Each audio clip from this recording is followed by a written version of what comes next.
और अब बात देश में आतंक के नए मॉड्यूल की, जिसकी साजिश बहुत बड़ी थी। 15 अगस्त से पहले कई शहरों को सीरियल ब्लास्ट से दहलाने की साजिश थी। इसके लिए pressure cooker bomb, IED, time machine bomb सब कुछ तैयार कर लिए गए थे। ये पूरी साजिश पाकिस्तान में रची गई। कुछ ही दिनों में सीरियल ब्लास्ट को अंजाम देना था। अफगानिस्तान में इस पर रिसर्च भी पूरी हो गई थी, लेकिन अल-कायदा के इस मकसद के अंजाम तक पहुंचने से पहले ही यूपी एटीएस की टीम ने इसका पर्दाफाश कर दिया। तो देखिए हमारी स्पेशल रिपोर्ट, फिदाइन ऑफ अल-कायदा पेशावर में आका, यूपी में हो जाता बड़ा धमाका। 3 घंटे से ऑपरेशन चल रहा है। पूरे इलाके को छावनी में तब्दील कर दिया गया है। किसी को यहाँ आने जाने की इजाजत नहीं है। परिंदा भी पैर न मार पाए, इस तरह की सुरक्षा व्यवस्था यहाँ पर की गई है। तो ये पूरा माहौल डिस्टर्ब करने का प्लान था, जो पता चल रहा है। कुछ इंपॉर्टेंट टारगेट्स हैं, उनको लोकेट किया गया था।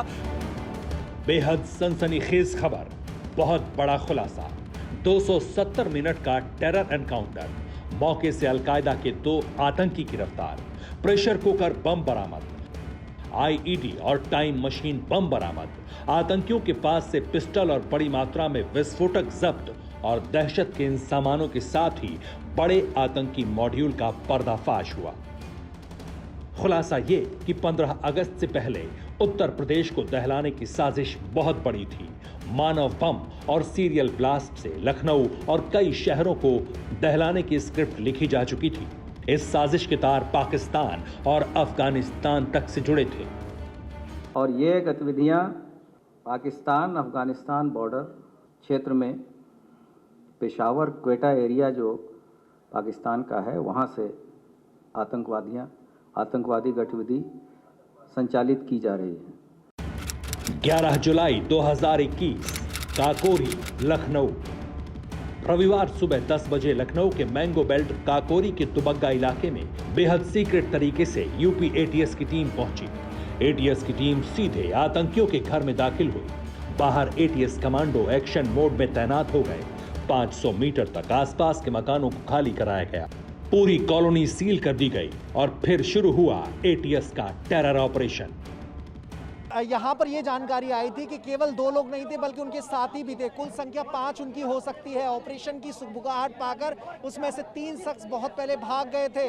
अब उनकी तलाश में भी यूपी एटीएस और यूपी पुलिस की टीम जुटी हुई है और इसी वजह से जो बॉर्डर है उस पर चेकिंग अभियान चलाया जा रहा है। कानपुर वो भाग सकते हैं, फैजाबाद रोड होके, बाराबंकी होके, उस आगे गोरखपुर के रास्ते आगे वो शरण ले सकते हैं। जो लखनऊ की कनेक्टिविटी है जिन रोडों पर, वहां पर चेकिंग कड़ी कर दी गई है, सुरक्षा व्यवस्था कड़ी कर दी गई है। वाहनों को चेकिंग करके निकाला जा रहा है। शाहिद के गैराज के अंदर एटीएस की टीम थी। रियाज और सिराज के घर में एटीएस की टीम थी। ऑपरेशन शुरू हुआ तो थोड़ी ही देर में एटीएस को बड़ी कामयाबी हाथ लगी। सिराज का बेटा मिन्हाज एटीएस के हत्थे चढ़ा। एटीएस की टीम ने उसका घर खंगाला तो 7 से 8 किलो विस्फोटक बरामद हुआ। उसके घर से एक पिस्टल भी मिली। वो सामने आपको हम घर दिखा रहे हैं। देखिए वहां पर एटीएस के जवान तैनात हैं घर की छत पर। ये एटीएस यहाँ नीचे आपको हम दिखा रहे हो, ये सब मुस्तैद हैं। और ये मुस्तैद इसलिए है क्योंकि हमारी जानकारी है कि ये पूरा कंट्रोल में ऑपरेशन है। देखिए ऊपर एटीएस के जवान आपको दिखाई पड़ रहे हैं। जिस घर में ये ऑपरेशन है उसके ऊपर दिखाई पड़ रहे हैं और आसपास भी पूरा एटीएस के जवानों ने घेरा हुआ है। ये एटीएस के जवानों की मुस्तैदी है। पुलिस की एक रिंग है। यहाँ पर कोई गन शॉट फायर होने जैसी घटना नहीं घटी है। एक आप यूँ समझ लीजिए कि ओवर पावर कर लिया है एटीएस ने काबू में कर लिया है जिन पर की शक है, जो संदिग्ध हैं इस पूरे मामले के। उमर हलवंडी द्वारा भारत में अल कायदा इंडियन सब कॉन्टिनेंट मॉड्यूल के संगठन में सदस्यों की भर्ती तथा उन्हें रेडिकलाइज करने का कार्य किया जा रहा है। काकोरी के दुबग्गा में एटीएस का ऑपरेशन जारी था। सुबह से दोपहर हो गई। डॉग स्क्वाड की टीम पड़ताल में जुटी थी। बम निरोधक दस्ता सबूत जुटा रहा था और इस सब के बीच शाहिद के गैराज और मकान में हलचल तेज थी। शाहिद के परिवार वालों से एटीएस की पूछताछ चल रही थी और सर्च ऑपरेशन से छन छन कर सनसनीखेज खबरें निकल रही थी। आपको मैं और नजदीक से दिखाता हूं। देखिए ये सामने घर है पूरा। आपको ये इस गेट से निकले हैं एटीएस के जो जवान हैं ब्रीफकेस लेकर के, और ये गाड़ी है एग्जैक्टली।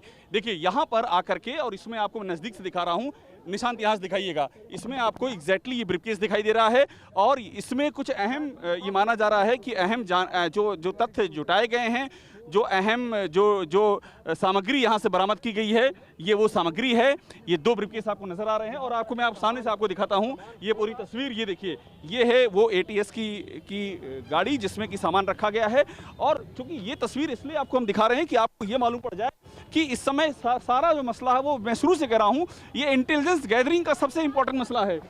एक तरफ दुबग्गा में ATS बड़ा सर्च ऑपरेशन चला रही थी, दूसरी ओर लखनऊ के दूसरे और आसपास के इलाकों में भी आतंकियों के सुराग खंगाले जा रहे थे।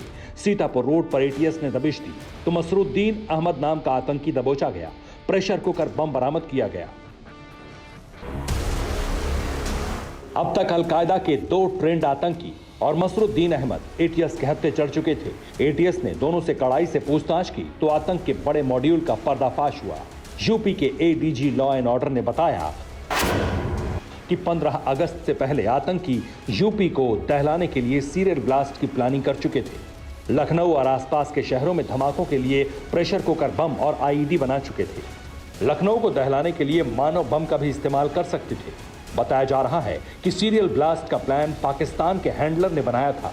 पेशावर और क्वेटा में लखनऊ को दहलाने की स्क्रिप्ट लिखी गई थी, जबकि इसको अंजाम देने के तरीके पर अफगानिस्तान में रिसर्च की गई थी। 15 अगस्त के पूर्व उत्तर प्रदेश के विभिन्न शहरों में, विशेषकर लखनऊ के महत्वपूर्ण स्थानों, स्मारकों, भीड़भाड़ वाले इलाकों में विस्फोट करने, मानव बम आदि द्वारा आतंकी घटना कारित करने की तैयारी में थे। ATS के इस ऑपरेशन से दुबग्गा इलाके में दहशत थी। लोग समझ नहीं पा रहे थे कि मोटर गैराज चलाने वाला शाहिद और उसके 2 पड़ोसियों का घर आतंक का अड्डा कैसे बन गया। गाड़ियों को दुरुस्त करने वाले का घर गोला बारूद का गोदाम कैसे बन गया। हालांकि सूत्र बताते हैं कि लखनऊ के ये आतंकी सोशल मीडिया के जरिए पाकिस्तानी आतंकियों के संपर्क में थे। सोशल प्लेटफॉर्म के जरिए ही आतंकी आकाओं से बातचीत किया करते थे। कि यहीं पर एक तरह से हेडक्वार्टर था टेरर का, यहीं से सारी कवायद की जा रही थी, यहीं से इंफॉर्मेशन दी जा रही थी और यहीं से आप समझ लीजिए इस रिहायशी इलाकों की आड़ में, ताकि किसी को शक ना हो। ये बड़ा पहलू है कि किस तरह से किसी को शक ना हो। इसलिए कोई जैसे आमतौर पर डेसोलेट इलाका होता है, कोई परित्यक्त इलाका होता है, कोई बाहर का आउटडोर इलाका होता है, उसकी जगह पर इस काकोरी के दुबग्गे का फिर से देखिए, ये एक निशांत आपको दिखाएंगे। ये शॉपिंग कॉम्प्लेक्स देखिए और इस कैमरा पैन करेगा, निशांत पैन कीजिए और आपको ATS दिखाई पड़ेगी, गैराज दिखाई पड़ेगा। बताया ये भी जाता है कि अलकायदा समर्थित अंसार गजवतुल हिंद के इन आतंकियों के तार कश्मीर से भी जुड़े हैं, जिसकी तफ्तीश की जा रही है। और इन आतंकियों के जो साथी ATS के सर्च ऑपरेशन से पहले फरार हो गए, उनकी भी धरपकड़ के लिए यूपी के अलग अलग शहरों में दबिश दी जा रही है। मनीष यादव के साथ अभिषेक उपाध्याय, लखनऊ, TV9 भारतवर्ष।